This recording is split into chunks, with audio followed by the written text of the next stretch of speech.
Francisco de Assis, no lar Francisco de Assis, na véspera da comemoração do seu dia. Eu até tinha pensado, se eu chamasse Francisco, e vim aqui vestido de franciscano, completar tudo, não precisava nem falar, né? Francisco de Assis, nós sabemos que os grandes missionários, de vez em quando a luz tinha esse privilégio de recebê-los. A terra, naquela época que Francisco veio, né, ela vivia uma situação muito difícil, que seria as cruzadas. E Francisco de Assis, todos nós sabemos, né, o seu amor pelos animais, inclusive é conhecido como padroeiro dos animais. Qualquer pessoa aí que faz alguma coisa bela para os animais, o pessoal até apelida de Francisco, né? Então, aonde surgiu a razão dessa ligação de Francisco aos animais? Numa ocasião, Francisco, já na idade avançada, ele faleceu com 44 anos, aqui completando a sua jornada física, iniciando, como sempre, uma outra jornada espiritual. E ele, já muito desgastado pela idade, por tantas situações que eles passavam de caminhadas, dormir ao relento, então ele já estava até sendo auxiliado pelos companheiros, iam visitar uma cidade chamada cidade de Pádua, na Itália. A cidade de Pádua é onde nasceu o Santo Antônio de Pádua, né, o santo casamenteiro. Eu tenho certeza que aqui não tem ninguém, mas lá atrás certamente tem alguém que fez um pedido de casamento para Santo Antônio, né? E era muito comum isso, as pessoas fazerem uma oração pedindo um esposo. Hoje está de uma outra forma, se faz duas orações, né? Uma pedindo para ter o esposo, outra pedindo para devolver o esposo. Mas Francisco de Assis, ele, com essa sua interação de amor, de repente, começou a revoar em volta deles um bando de rouxinóis. Ele parou ali numa pedra, sentou com seus companheiros, e ele começou a assoviar, interagindo com aqueles pássaros. E daqui a pouco o céu começou a ser tomado de pássaros e mais pássaros, chegaram aos seus pés, pousaram no seu ombro, e começou aquela simbiose dele como fosse mais um pássaro. E a cidade de Pádua estava toda preparada para receber a visita de Francisco. E tinha várias pessoas, vários moradores aguardando na periferia.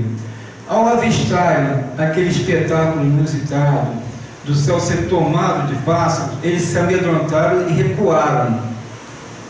E Francisco, naquele sentimento de amor, como os pássaros fossem seus irmãos, e eles, parece que no seu magnetismo, a sua aura envolvia todos aqueles animaizinhos, aquele espetáculo tão maravilhoso, se aproximaram alguns leprosos. E esses leprosos chegaram aos pés de Francisco e foram curados pela sua força de amor e por mãos visíveis. A gente fica pensando, como que alguém pode entrar nessa corrente do pássaro, de animais? Nós sabemos que todo animal, desde os animais inferiores aos animais em instinto mais avançado, existe, como fosse grafado na sua memória etérea, um comando. Nós sabemos que a ave de arribação, no período que está chegando o inverno no hemisfério norte, eles vão para local, migram para outro local para se alimentarem. Então não precisa, vamos dizer assim, nada, aquilo já está grafado nele, no seu perispírito fragmentado, é como se fosse um clique que ele sabe exatamente o momento. É que entidades protetoras dos animais comandam, né, essas ações. Existem espíritos no mundo espiritual que eles protegem a natureza, Então esses animais é como existisse junto a esses espíritos um controle remoto, uma coisa que fica gravada na sua condição de instinto. E Francisco de Assis entra nessa faixa. Ele, assobiando com os animais, é como ele tivesse não uma expressão de canto, uma expressão de amor, de sentimento. Ele conseguia se interagir nessa faixa. E os animais sentiam, ele sentia a sua áurea. Então, como os animais, essas avezinhas, sentissem nele um protetor, como nós, quando criança, sentíamos necessidade de ficar aos braços dos nossos pais. Então, esses animais sentiam no Francisco um verdadeiro pai, porque a sua aula os envolvia com aquela coisa que eles entendiam como uma força de proteção, de segurança, confiança. E já adiante, Francisco de Assis, junto com seus companheiros, que eram chamados frades menores. Por que frades menores? Eles não tiveram escola eclesiástica, não passaram por nenhum monastério, não eram religiosos de formação, era religioso no sentido de fazer religião a exemplificação do amor. Porque normalmente quando a gente pensa assim religioso, a gente pensa aquela pessoa que fica orando o tempo todo. Não é esse o sentido que tinham os frades menores. A religião para eles é a exemplificação do amor. Então eles não viviam às expensas das pessoas. Aonde eles chegavam, eles para se hospedar, para se alimentar, eles praticavam o trabalho, trocavam o trabalho de tudo que recebiam. Então, na verdadeira religiosidade deles era esse amor exemplificado. Eles curavam as pessoas, visitavam os doentes, eles auxiliavam em obras que precisavam ser feitas. Então era esse tipo de homem, a verdadeira religião da qual devemos adotar. Não é a religião de ficarmos em oração e mais oração e esquecemos do próximo. Então o Francisco de Assis, ele com seus companheiros, eles se aproximaram de um rio. E ali no rio, eles saciando a sua sede, brincando, como era uma prática deles, a alegria. E um pescador mais adiante, os vendo aqueles homens alegres, risonhos, sublimados daquela exemplificação de amor, cantando, ele tinha acabado de pegar um peixe enorme, então ofereceu aos frades para que eles usassem como alimento. Francisco de Assis pegou o peixe em suas mãos, ainda balançando vivo, não é? Ele recusou aquilo, pegou o peixe, como falasse para ele: meu irmão, meu amigo, eu vou te devolver a vida.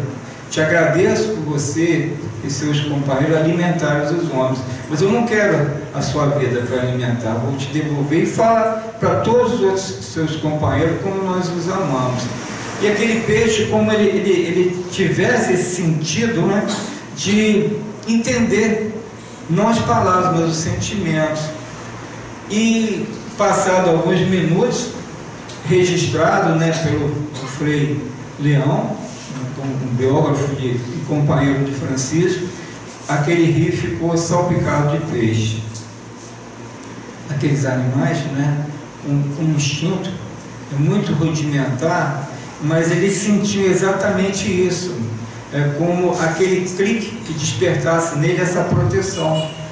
Até esses dias eu estava caminhando, como que o animal teme o homem. Eu passando na praia vi um pequeno calango e ele disparou logo debaixo da vegetação. Mas o Francisco, ele tinha esse poder de magnetizar os animais pelo seu amor. Sua aura eles envolviam. Ele sentia aconchegado, algo como fosse uma mudança em todo o seu comportamento. Ele sentiu aquele realmente um homem protetor. É como ele sentisse em Francisco como fosse um pai da sua espécie, né? Como eles voltassem àquele período de alevinos que ficavam girando em cima do peixe cria ali, se envolvendo naquele sentido de proteção, de abrigo.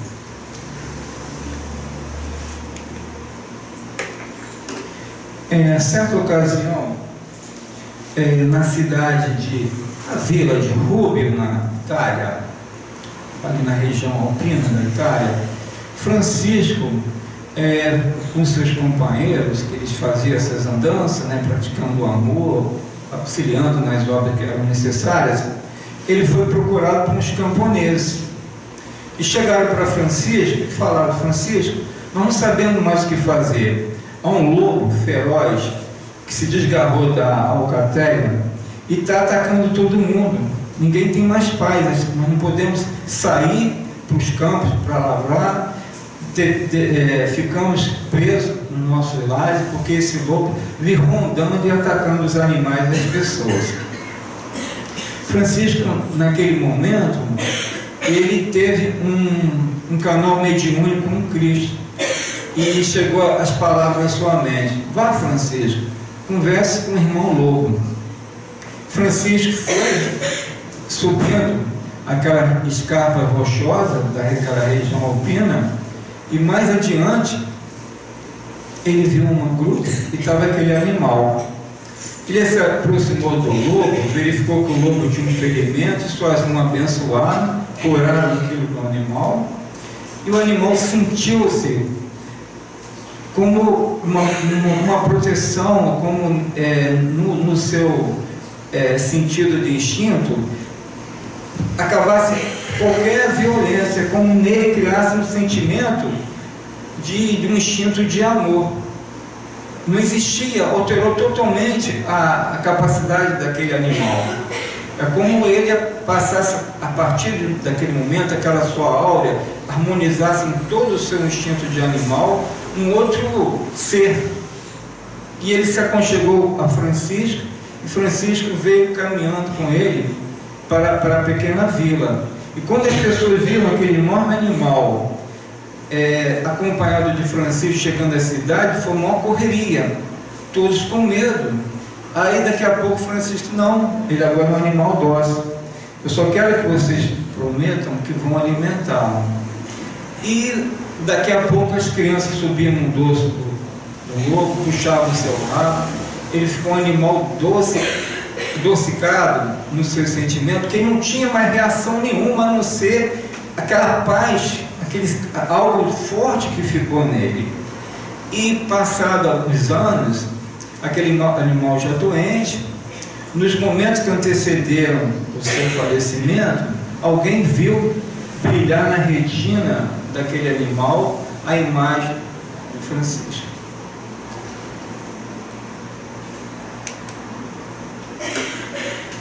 Uma ocasião, em Assis, Francisco, ele inadvertidamente, ele correu e se feriu numa roseira. Estava um período de inverno, a rosa não tinha nenhumas flores. E no outro dia, essa rosa desabraçou flores belíssimas, exatamente naquele ponto que feriu Francisco. Nos demais partes da rosa continuou seco, da forma que o clima hostil estava. Naquela parte onde feriu Francisco, brotou aquelas belíssimas rosas.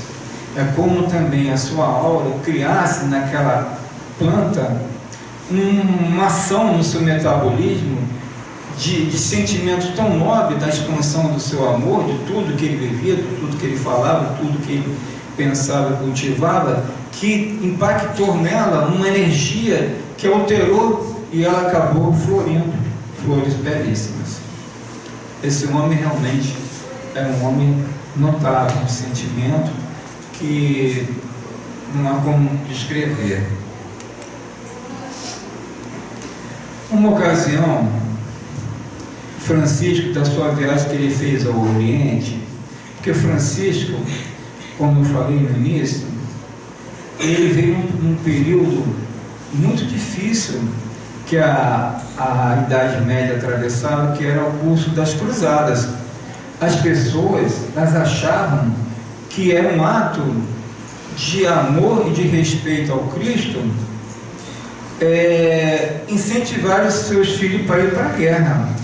Eles achavam que aquilo ali é como algo que ficasse santificado. Um pai queria, obrigava e achava aquilo como ele tivesse cometendo um ato santo de que incentivar o seu filho para a guerra. Ele é acusado de fez várias incursões, não é? Tiveram várias cruzadas ao Oriente Médio na guerra com os muçulmanos. E Francisco, ele chegou a procurar o sultão El-Kano, e nessa viagem, sem sucesso, mas de qualquer modo ele fez o que ele deveria fazer, e nessa viagem ao Oriente, pela situação do sol causticante, ele veio com uma grande inflamação na vista, e aquilo o incomodava. O tratamento que se tinha para essa situação era um ferro em brasa colocado próximo à vista. A maioria das vezes cegava a pessoa. Francisco de Assis submeteu a esse tratamento. Quando o orador pegou essa brasa quente para chegar próximo aos seus olhos, para develar aquela infecção que certamente ia cegar, ele fala com fogo: irmão fogo, eu quero que você me trate, mas que não prejudique minha vista. E de repente viram naquela imagem do fogo como figuras energéticas se movimentando, como ela se comunicasse com Francisco, como ela ficasse sensível àquilo. Exatamente o que aconteceu. Ele foi curado da vista, não correu nada demais. Como alguém consegue se envolver com o próprio fogo? Vocês imaginam, o fogo é um elemento energético de princípio, né? Nós temos os elementos: a água, o ar, a terra e o fogo. Todo o nosso mundo que estamos aqui, toda a constelação, ela começou no princípio elementar. Então, nesse princípio elementar está envolvido energias. E nós sabemos que todos esses elementos, ele tem as moléculas, os seus núcleos, os átomos, que na verdade não é só questão química. Ali há um circuito energético que mantém aquela coesão molecular, que se identifica o que é água, o que são os elementos. Então Francisco, ele conseguia entrar nessa energia do fluido cósmico universal, a energia de criação, a energia da vida, a energia que deu a vida nos mares, através de um organismo unicelular. Então aqueles elementos energéticos do fogo, ele conseguia se interagir. É como aqueles elementos se sentissem abençoados por ele e retribuísse aquilo em amor, ele entrando nas condições dos próprios elementos. E ali visualizar aqueles elementos correspondesse àquelas palavras, ou melhor, aquele sentimento de amor do Francisco. Até nos elementos que ele conseguia manipular através do seu amor.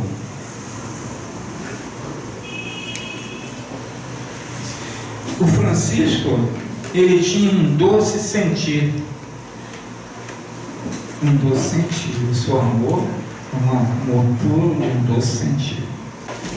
Nós vamos passar um filme. O Francisco de Assis, ele era um homem de estatura mediana, com cabelos lisos, caídos na testa.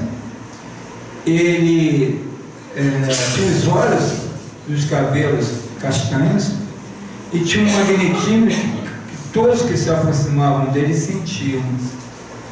Ele, quando era jovem, cantava nas ruas de Assis, serenata de Assis. Imaginam como que a jovem lá ficava encantada quando Francisco chegava junto com seus companheiros, fazendo a serenata noturna, com a sua voz belíssima, né?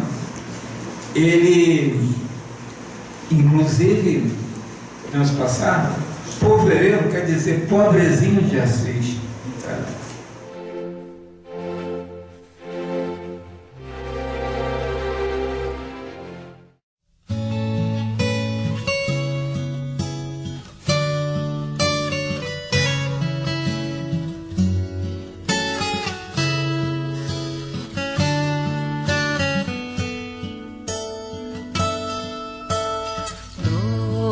quer sentir em meu coração, humildemente vai nascendo amor. Doce é saber, não estou sozinho, sou uma parte dessa imensa vida. Que generosa reluz em torno a mim, imenso dom do teu amor sem fim.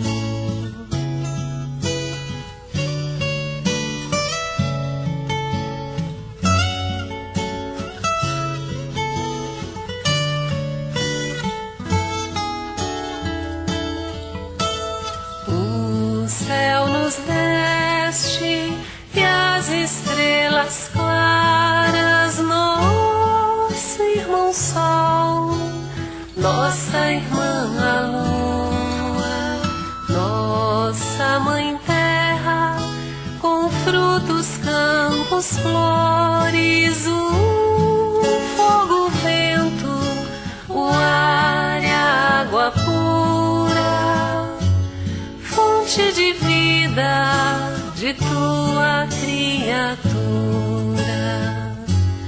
imenso dom do teu amor sem fim, imenso dom do teu amor sem fim. O céu nos deste e as estrelas claras, nosso irmão sol, nossa irmã a lua, nossa mãe terra, com frutos, campos, flores, o fogo, o vento, o ar e a água pura, fonte de vida de tua criatura, imenso dom do teu amor sem fim, imenso dom do teu amor sem fim.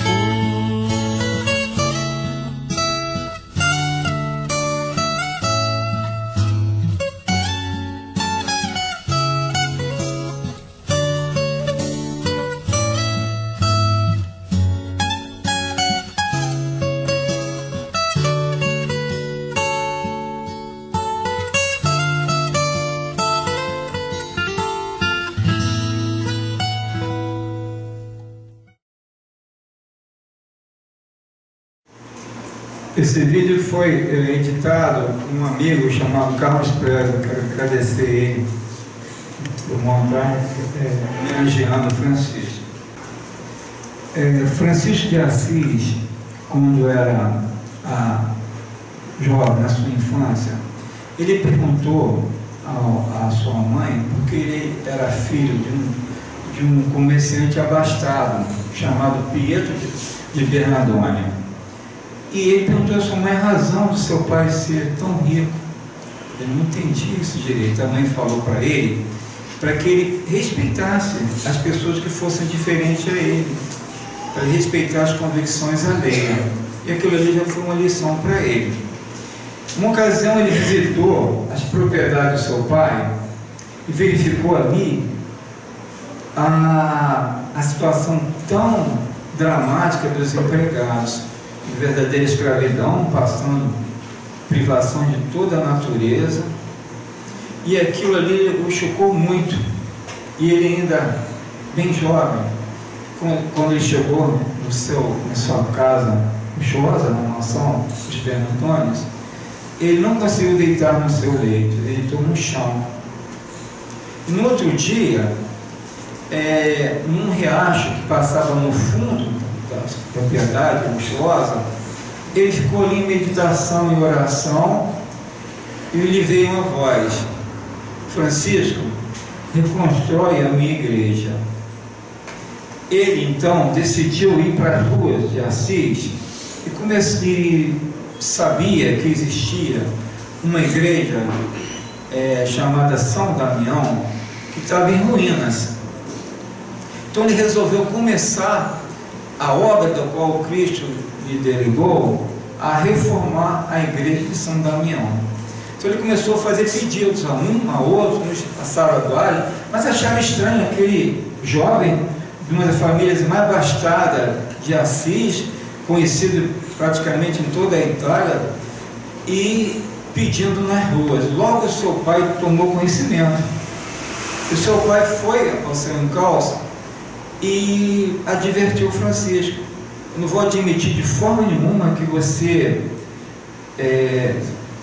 desperdice minha riqueza com essas coisas religiosas, não admito. Aí começou a advertir Francisco, e Francisco vai, tira toda a sua roupa e entrega ao pai, como ele dissesse: eu não preciso de bem material nenhum. Ele já tinha os bens espirituais sobrando.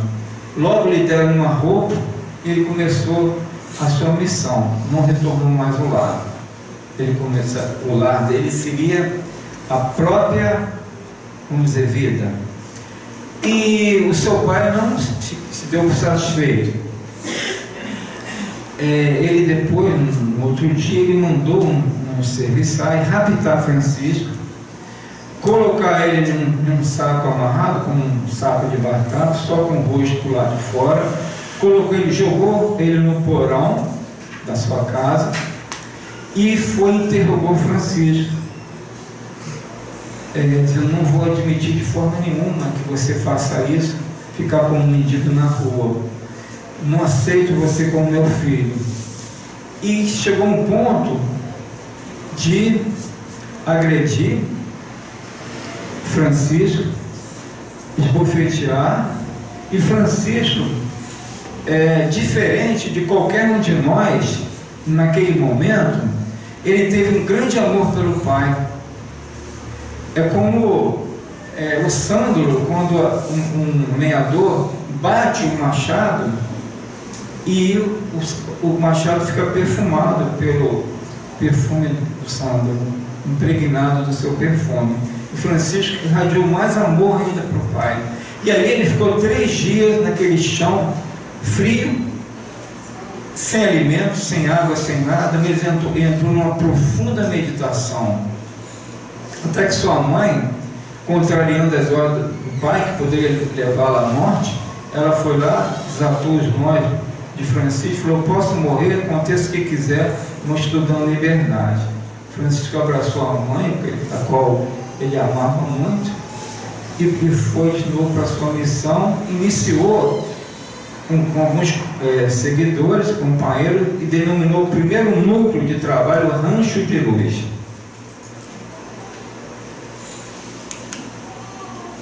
Uma ocasião,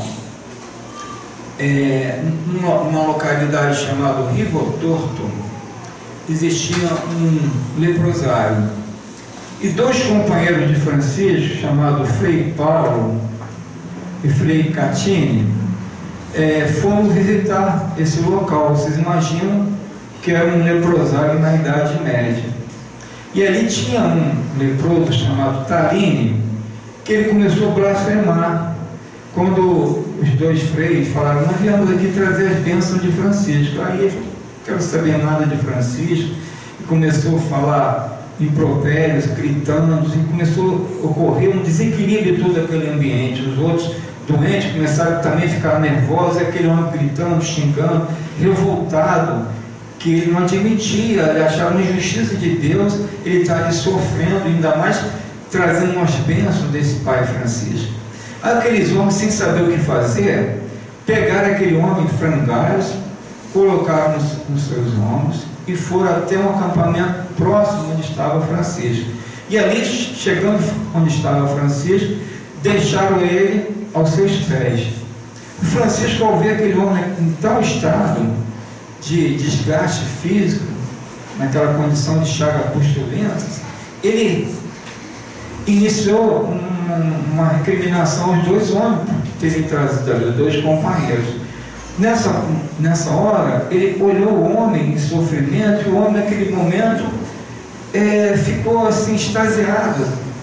E Francisco teve uma misericórdia por ele, e naquele momento ele começou a beijar a chaga do talim, e a chaga foi se fechando, ele se curou. Então deram uma roupa de franciscano, ele saiu pulando de alegria e se incorporou ao grupo de trabalho. Mas ele sentia dentro de si muita raiva, muito ódio, muito sentimento negativo, como fosse uma febre dentro dele, que ele não sabia controlar. Um dia ele sentou embaixo de uma árvore, se encostou no seu tronco, fez uma oração a Deus. Falou: Deus, se fosse possível restituir em mim as minhas chagas, porque eu não me sinto em condição de viver um corpo saudável. Existe muito ainda febre em mim, muito sentimento negativo, e as chagas foram aparecendo, e ele voltou para o leprosário feliz, entusiasmando aquelas pessoas que sofriam, com a saúde espiritual curada e a saúde física novamente doentia. E ali ele morreu feliz, sendo um seguidor de Francisco. Francisco, na ocasião, com 11 companheiros, eles resolveram procurar o Papa Inocêncio III. Francisco achou que alguém deveria falar ao líder religioso da igreja para que interrompesse as cruzadas. Já estava determinado o início da 5ª cruzada. E Francisco, com seus companheiros, que mais pareciam um mendigo para as andanças, para as dificuldades que eles tinham, muitas vezes caminhando a pé, lá no Vaticano, na escadaria do Vaticano, tentando falar com o Papa. Os assessores do Papa, quando deram essa notícia a ele, que tinha um bando de mendigos lá querendo falar com ele, com um líder chamado Francisco, eles recusaram. E Francisco ali ficou vários dias, até que ele desistiu. Falou: não, mas como? Não tem como falar com o Papa. Foram retornando para Assis. Quando o Papa teve uma visão, teve uma voz falando: fale com Francisco. E o Papa identificou como fosse um aviso do Cristo. E os seus assessores foram, procuraram até que acharam e trouxeram Francisco. Francisco, quando chegou junto ao Papa Inocêncio III, o Papa entrou num processo de grande remorso. Ele falou para Francisco que entendia que as cruzadas agora estavam perdidas, com morte de jovem, deixando famílias em viuvez, deixando pessoas com verdadeira penúria, e que ele sentia que ficou descontrolada. Aí o Papa chegou para o Francisco e falou: Francisco, eu sei que você é um enviado do Cristo, eu quero te entregar o comando das cruzadas. Aí Francisco ficou assim, surpreso, sem saber o que falar, indignado. Falou: como uma guerra? Onde está no Evangelho que se fala sobre fazer a guerra? Jesus foi só amor, onde está isso? Aí o Papa começa a entrar num remorso, começa a chorar. Aí vem uma voz para Francisco e diz assim: Francisco, tenha pena deste homem, ele sofre. E ele faz a oração que todos nós conhecemos, a oração de São Francisco. Entendam que essa oração Francisco fez para esse Papa, na verdade fez para todos nós, né? Naquele momento. E vamos cantar essa música, se possível assim, de olhos fechados, para sentir a energia, né, dos franciscanos, da falange de Francisco. Certamente estão aqui conosco.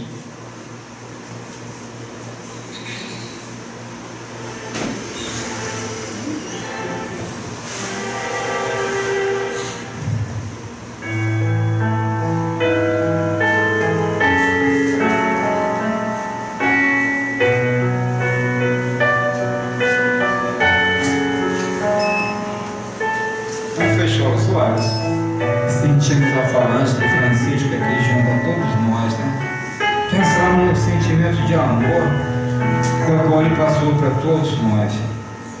Senhor, vamos cantar juntos. fazei instrumento de vossa paz. Onde houver ódio, que eu leve o amor.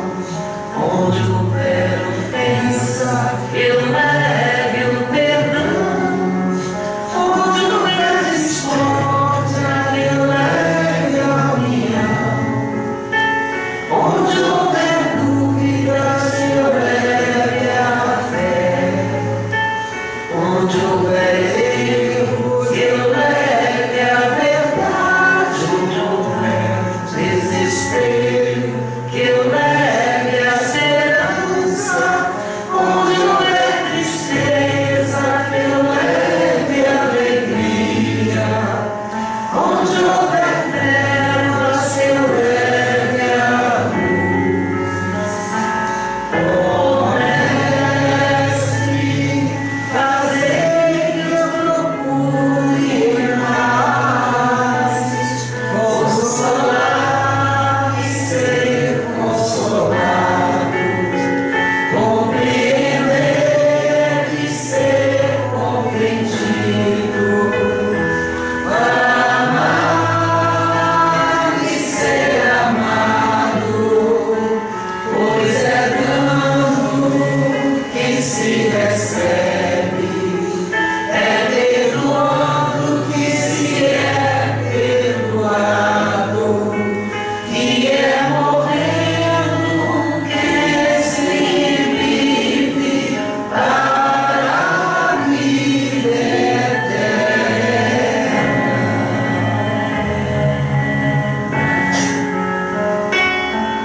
Ó Mestre, fazei que eu procure mais consolar e ser consolado, compreender e ser compreendido, amar e ser amado, pois é dando que se recebe, é perdoando que se é perdoado, e é morrendo que se vive para a vida eterna.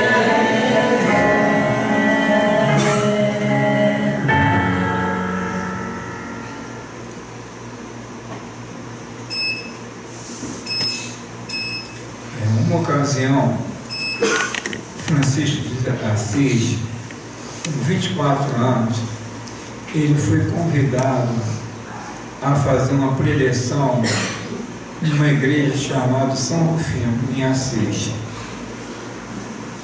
E ali, uma noite especial, onde existia os achotes, né? Aquela madeira com fogo crepitando, iluminando aquela igreja, ele estava muito inspirado. E ali na plateia tinha uma jovem de 17 anos, da família Porfetucci, uma família abastada também de Assis, que ficou impressionada com a preleção, e em um momento os olhos de Francisco cruzaram com os olhos dela, e houve um campo energético, como ele sentisse assim paradas celestiais, como existisse entre eles um amor profundo. E aqueles momentos que pareceram um século, é como tudo parasse e só existisse o irmão Sol e a irmã Lua. É como eles vissem um no outro a recordação de convivências no que se perderam no céu. E ao terminar a preleção, Francisco foi abraçado, recebeu muitos efusivos cumprimentos, e Clara de Assis saiu correndo para sua casa e se jogou no leito de sua cama e entrou em choro compulsivo. Nela, ela sentia como um remorso, porque ela sentia um amor por um homem que era declarado santo. Então ela se sentia como tivesse o seu sentimento estivesse sendo ofendido, o seu sentimento puro no coração, por ela ter um sentimento de homem, de mulher para homem. E passados alguns dias, Francisco estava caminhando num vale em Assis e escutou passos leves atrás de si. De repente, ele sentiu uma mão leve no seu ombro e se virou, era Clara. Ele pensou: está seguindo minhas pegadas? E conversou com Clara que ele sabia que existia entre eles um amor profundo, mas ele não tinha condição de exercer um papel com ela de um lar, que a sua missão era com Cristo.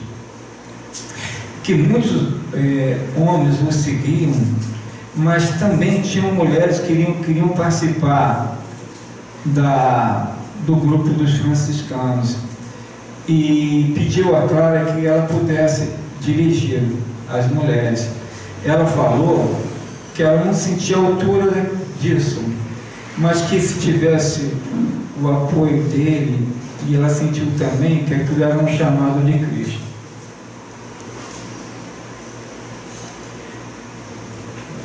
E a Clara de Assis, ela tinha os cabelos corridos até os ombros, né, um olhar meio, e foi uma grande parceira de Francisco. Ela fundou a Ordem das Clarissas.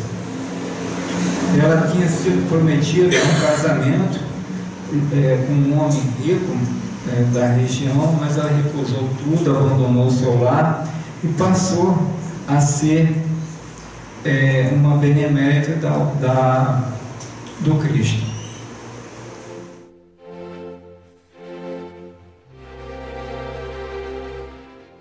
Clara está seguindo minhas pegadas.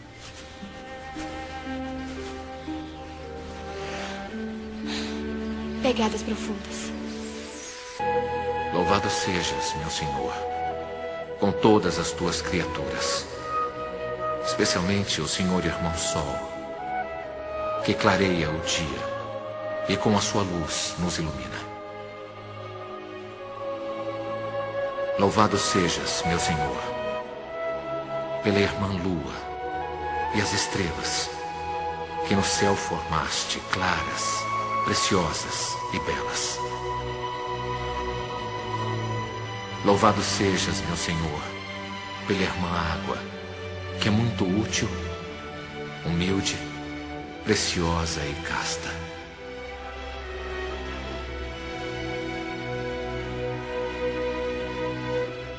Louvado sejas, meu Senhor, pelo Irmão Fogo, com o qual iluminas a noite.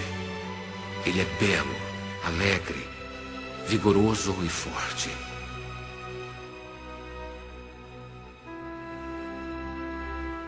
Louvado sejas, meu Senhor, pela nossa irmã, a Mãe Terra, que nos sustenta e governa. Produz frutos diversos e coloridas flores e ervas.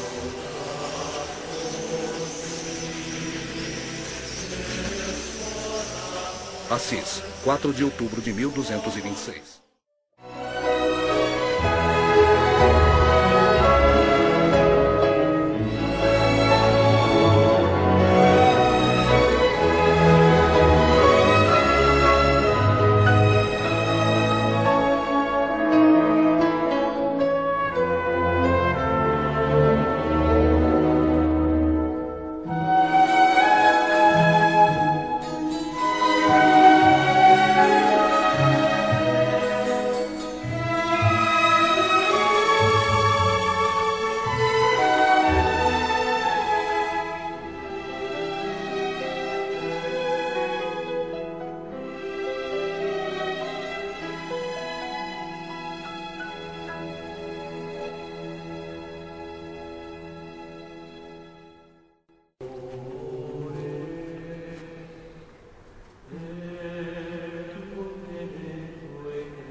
Agora vá, Francisco, e não olhe para trás.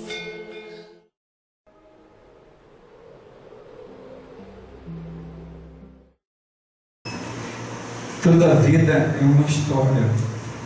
Nós escrevemos no tempo, temos feito no próprio tempo.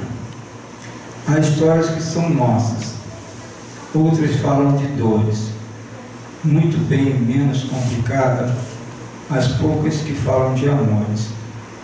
Há histórias que são nuances, onde aparecem paixões escaldantes, que o vendaval das próprias forças arrastam sentimentos frágeis, que tão simples são soterrados pelo tempo. Há histórias complicadas, onde aparecem atitudes impensadas, que somente no tempo poderão ser consertadas. Das histórias que falam de dores, segue a criatura aflita. Como dói a dor no corpo, quando crucifica o que o espírito desfruta. Mas nas histórias de amor, não há dor nem sofrimento. Porque quem ama de verdade, há muito tempo encontrou a chave da felicidade. Felicidade, com certeza, é amar toda a humanidade. Francisco foi a sublime história de amor, pois ele amou além do tempo, além da vida, além do entendimento. Das histórias que são nossas, bom seria de quando em vez revisarmos a página escrita em erros. Muito útil seríamos se fosse roteiro para os amigos, cartilha para os filhos. E quem sabe um dia, a exemplo do próprio Francisco, vamos história de amor